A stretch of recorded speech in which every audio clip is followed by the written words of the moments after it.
whoever loves me will keep my word, and my Father will love him, and we will come to him.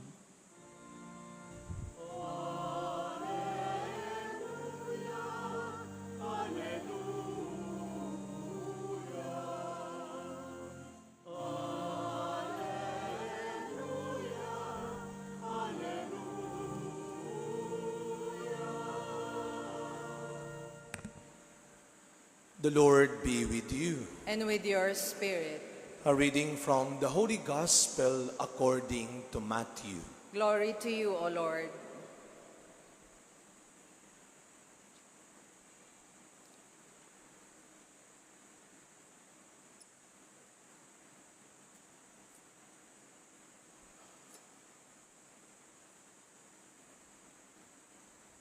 Jesus said to his disciples, "Take care not to perform righteous deeds in order that people may see them.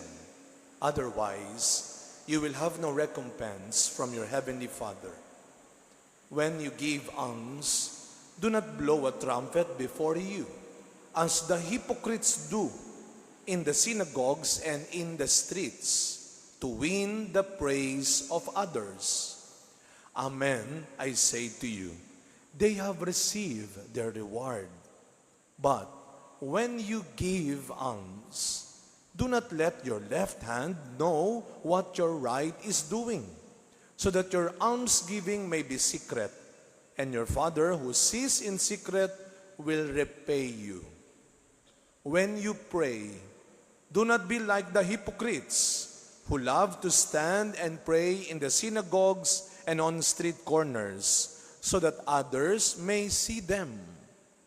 Amen, I say to you, they have received their reward. But when you pray, go to your inner room, close the door, and pray to your Father in secret. And your Father who sees in secret will repay you. When you fast, do not look gloomy like the hypocrites. They neglect their appearance so that they may appear to others to be fasting.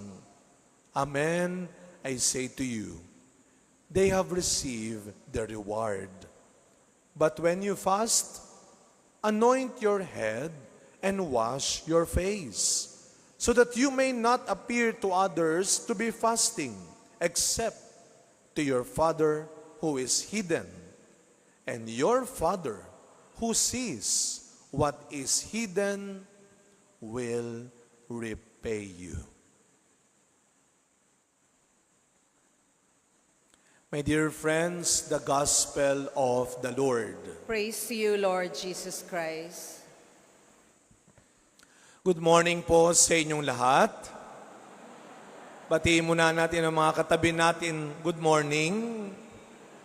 And today is Wednesday, tayo po ay nagkakatipon-tipon muli sa dambanang ito upang ating ipahayag ang ating pasasalamat sa Diyos sa biyaya ng ating mahal na ina ng laging saklolo. Bigyan natin ng palakpak ng papurit, pasasalamat ang Panginoon sa biyaya ni Maria. Mas malakas sa palakpak para sa ating Panginoon sa biyaya ni Maria.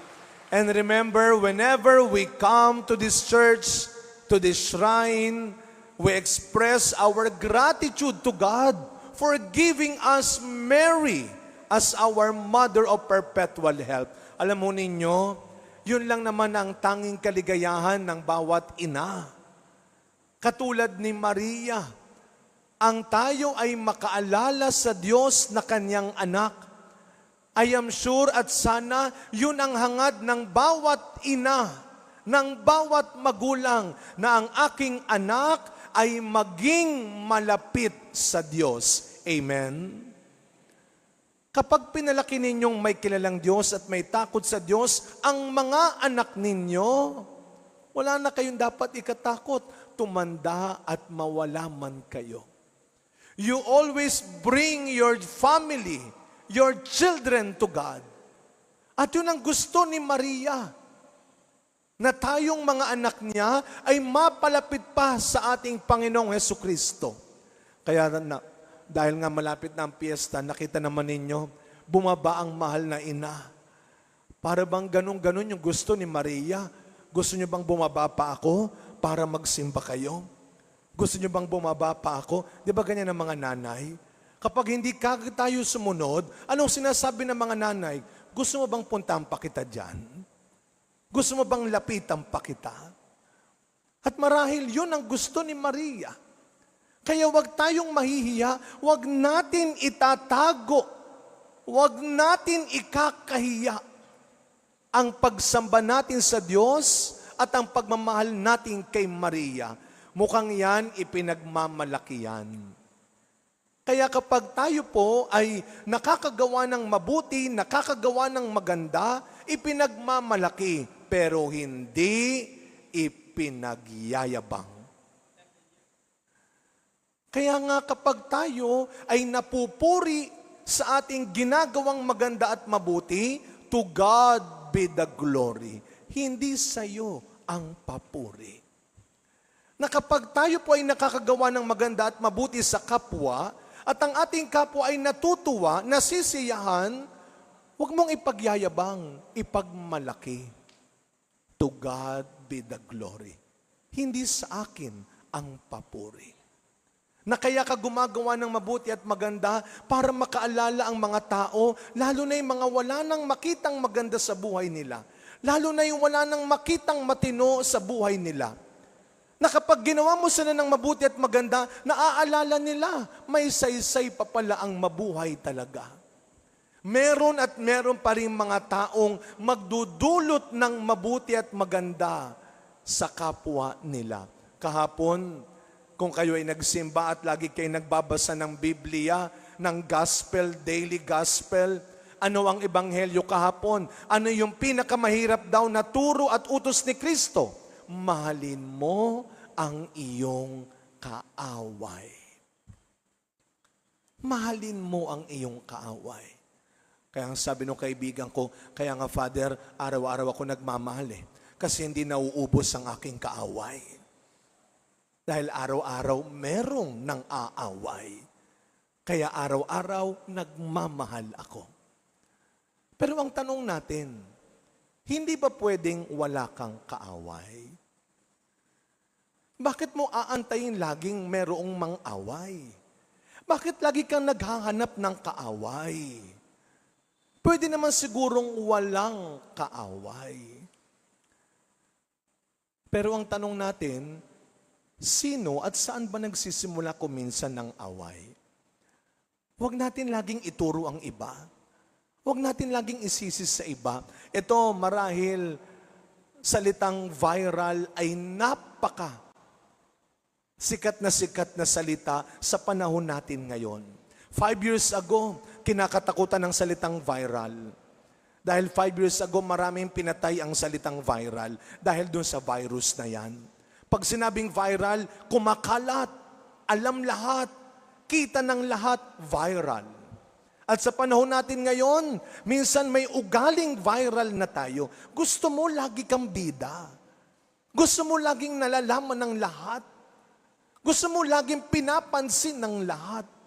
Alam ninyo, sabi nga nila, pag maraming nakakaalam, marami ring nakikialam.